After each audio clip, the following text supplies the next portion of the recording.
In November 2016, Kanye West was strapped to a gurney and taken to UCLA Medical Center for a psychiatric evaluation. He had just cancelled the remainder of his St. Pablo tour, walking off stage mid-performance.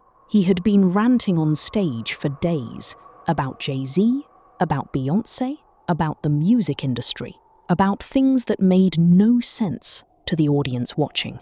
The man who had made millions of people rich was falling apart in public. And here is what happened next. His label released his music without his consent while he was hospitalized. His manager at the time billed him millions of dollars during his breakdown. The media turned his psychiatric episodes into entertainment, running his worst moments on loop for clicks and ratings.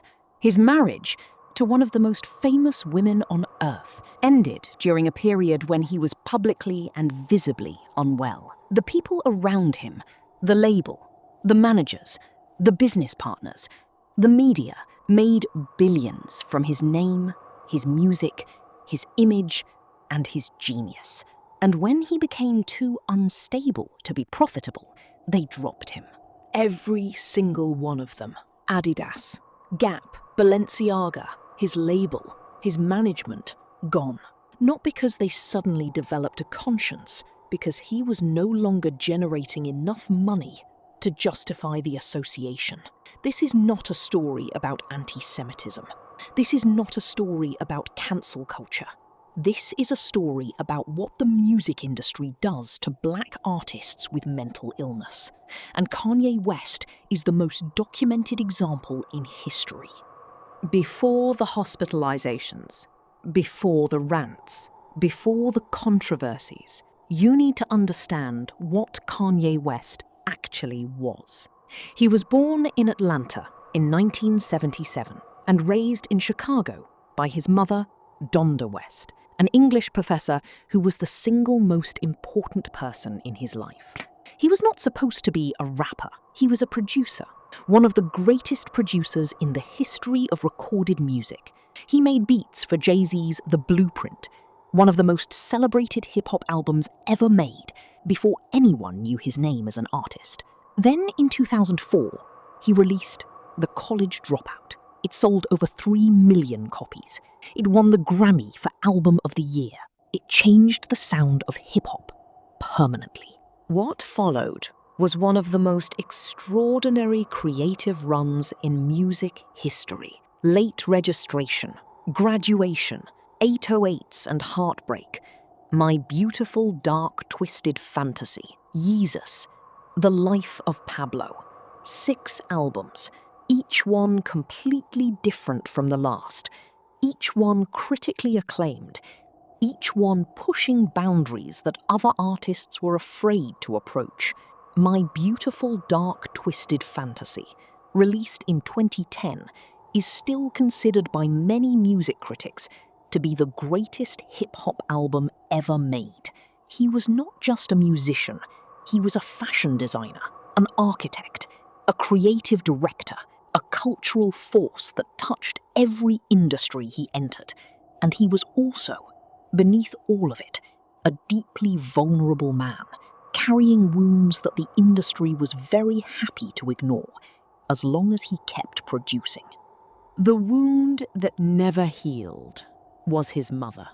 Donda West died on November 10th, 2007, one day after undergoing elective cosmetic surgery. She was 58 years old. Multiple doctors had reportedly refused to perform the surgery, citing health concerns. One doctor eventually agreed. Kanye has said publicly that he believes he is responsible for his mother's death, that he could have stopped it, that he didn't. The guilt of that, the specific, particular, devastating guilt of a child who believes they caused their parents' death, is something that no amount of money or fame or creative success can touch. He released 808s and Heartbreak 3 weeks after she died, An entire album of grief, recorded in the immediate aftermath of the worst moment of his life, released to the public while the wound was still completely raw. The label needed the album. The label got the album. Nobody asked if he was okay. Then in 2009 came the Taylor Swift incident at the VMAs. Kanye walked on stage during her acceptance speech and took the microphone. The world's response was immediate and total. He was called a monster, a narcissist, a bully. He was booed everywhere he went. He lost endorsements. He lost relationships. He lost his standing in the industry overnight. What very few people discussed at the time, and what mental health professionals have noted since, is that the behavior at the VMAs was consistent with someone experiencing a manic episode. Not an excuse, a context. A context the industry had no interest in providing, because outrage was more profitable than understanding. Kanye West was diagnosed with bipolar disorder in 2016. Bipolar disorder is a serious mental health condition characterized by extreme mood episodes, periods of mania where a person feels invincible, grandiose, and unstoppable, followed by periods of depression so severe that basic functioning becomes impossible. During manic episodes, people with bipolar disorder make decisions they would never make otherwise. They spend money recklessly. They say things without filter. They believe things that aren't true. They feel like they can see reality more clearly than everyone around them, when in fact, their perception of reality is severely distorted. Every single controversial public moment in Kanye West's career, from approximately 2016 onward, is consistent with untreated or undertreated bipolar disorder during a manic episode. The slavery is a choice comment, the support for Donald Trump, the anti-Semitic statements, the harassment of Kim Kardashian's new partner online, the erratic interviews, every single one. We are not excusing any of it. We are saying that a man with a documented serious mental illness was repeatedly placed in front of cameras, microphones, and social media platforms during mental health crises, and the people profiting from his name allowed it to happen.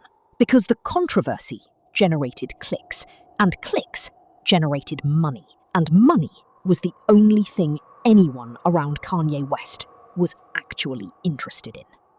In November 2016, Kanye was hospitalized at UCLA Medical Center. What happened in the weeks before the hospitalization tells you everything you need to know about the people around him. He had been showing obvious signs of a serious mental health crisis for weeks. People who were with him every day could see it. Nobody stopped the tour.